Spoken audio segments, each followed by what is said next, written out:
Hello, good morning. আমি প্রিয়াঙ্কা। সবাইকে অনেক অনেক ওয়েলকাম আমার চ্যানেলে। তো দেখতে পাচ্ছ রেডি হয়ে গেছি।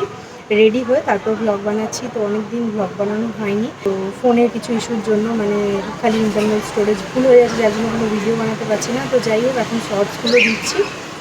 আবার আস্তে আস্তে ব্লগ দেবো, হয়তো একদিন দুদিন ছাড়াও ব্লগ দিতে পারি। তো যাই হোক, এখন যাচ্ছি বাপের বাড়ি। তো ওইখানে গিয়ে তোমাদের সাথে কথা হবে। ওখানে গিয়ে পুজো তোমাদের সাথে শেয়ার করবো। মেয়েকে রেডি করে নিয়েছি, এবার আমরা বেরিয়ে যাবো। তো সাথে থাকো, পুরো ব্লগটা দেখো, আশা করি তোমাদের সবাই ভালো লাগবে।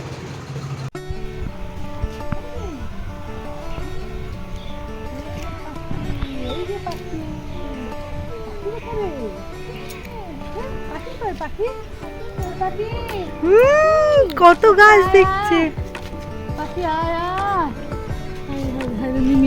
চলো, দুপুর হয়ে গেছে, এখন খেয়ে নিই। আজ হয়েছে চিকেন, আর মেয়ের খাওয়া গেছে, তার দিদুন তাকে খাইয়ে দিয়েছে। এখন আমরা খাচ্ছি সবাই মিলে। চলো খেয়ে নিই, তারপর আবার আসছি। দেখো, এখন বিকেলবেলা এসেছি কাকিমণির বাড়িতে। বনুটা কয়েকদিন ধরে কিছু খাচ্ছিল না, ডক্টর দেখালো। ডক্টর বললো শরীরে কোনো অসুবিধে নেই, ওকে যা ইচ্ছে, ও যেটা খেতে চাইছে ওকে সেটা করে দেবেন। ও নিজে হাতে যতটা খাবে খাবে। তো সেটাই খাচ্ছিল, ম্যাগি নিজে খাচ্ছিল, প্লাস আমার মেয়েকে খাওয়াচ্ছিল। এই দেখো, ও খেতে চাইছে না, ওর পেছন পেছন ছুটছে আর কি। মেয়ের মুখে ছিল জন্য মেয়ে খেতে চাইছে না, আর ওর পেছনে পেছনে যাচ্ছে খাওয়াবে বলে, আমার রোলটাও প্লে করছে আর কি।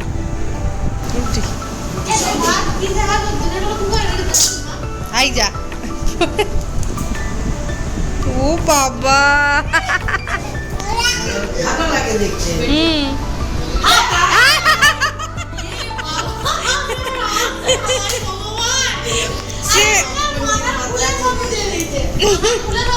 বাড়ি এসে দেখি মা রান্না স্টার্ট করে দিয়েছে। আজ মাটন বানাচ্ছে, আর বললো পমফ্রেট মাছের ফ্রাই হবে। জামাই খেতে ভালোবাসে বলে কথা।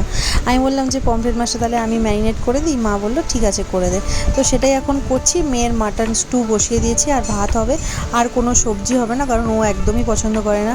পোস্ত বড়া, আলু ভাজা এগুলো যদিও পছন্দ করে, কিন্তু মাংস হলে কিছুতেই হাত দেয় না।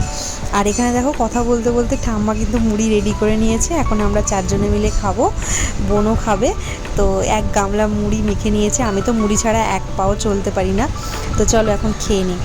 আর আলু ভাতে হয়েছে, আলু ভাতেটা একমাত্র খায় ও মাংস হলে। আর রাত্রিবেলা মাংস হলে কেউ আমরা সবজি খাই না, ওই মাংস দিয়ে ভাত খায়, আলু ভাতে খায়।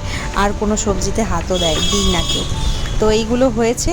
এখন দেখো বাড়ি ফিরে গেছি। সেদিন ছিল অম্বাবতী, আর আমি যেহেতু ভিডিওটা পরে এডিট করে দিচ্ছি, ওই জন্য অনেকটাই লেট হয়ে গেল। বাবা এত কিছু ফল দিয়ে গেছে, বাড়িতে ফিরে দেখছি ফল মিষ্টি এইসব দিয়ে গেছে আর কি। চলো, আজকের মতো ভিডিওটা এখানেই শেষ করছি। তোমাদের কেমন লেগেছে ভিডিওটা অবশ্যই কমেন্ট করে জানিও। আবার পরের দিন নতুন কোনো ব্লগ নিয়ে তোমাদের সাথে দেখা হবে। আজকের মতো টাটা।